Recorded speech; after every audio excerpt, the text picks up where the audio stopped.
નમસ્કાર મિત્રો, આજે સોશિયલ મીડિયામાં એક વિડીયો જોયો. વલભીપુરની સરકારી પ્રાથમિક શાળાના આચાર્ય સાથે ત્યાંના વિદ્યાર્થીના વાલીઓ અને કેટલીક અન્ય વ્યક્તિઓ પણ કદાચ સાથે હશે એવું વાતચીત ઉપરથી લાગે છે. એ બંને વચ્ચે ચર્ચા થાય છે. આ ખૂબ અગત્યની વાત છે અને એટલે છેક સુધી ધ્યાનપૂર્વક સાંભળજો.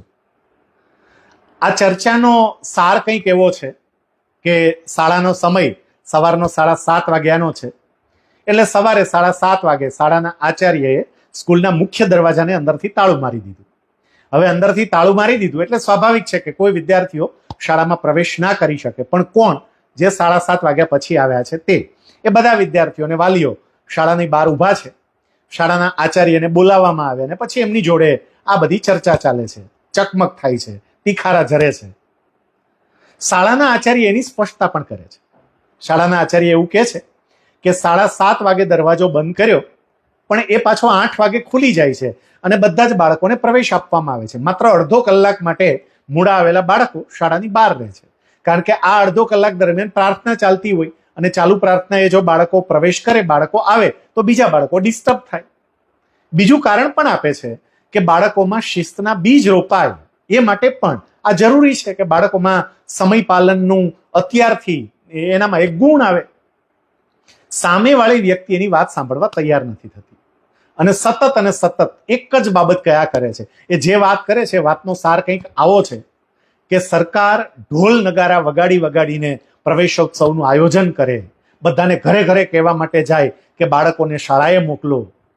સરકાર શિક્ષણ પાછળ કરોડો રૂપિયાનો ખર્ચ કરે અને તમે છોકરાને શાળાએ આવવા નથી દેતા. તમે તો શિક્ષણની ઘોર ખોદી રહ્યા છો. તમે સરસ્વતીનું અપમાન. આ બધો સાર, એના જ આવા શબ્દો છે એવું નથી કહેતો, પણ એનો સાર આખી વાતચીતનો આ છે. આ કિસ્સામાં મારે કેટલીક સ્પષ્ટતાઓ કરવી છે અને મારે કેટલીક વાતો કહેવી છે. સૌથી પહેલું, વલભીપુર સરકારી પ્રાથમિક શાળાના આ આચાર્યને હું હૃદયપૂર્વક વંદન કરું છું. સાહેબ, તમે સાચા અર્થમાં શિક્ષણની લાજ રાખી છે. તમે સાચા અર્થમાં શિક્ષણનું કામ કરો છો.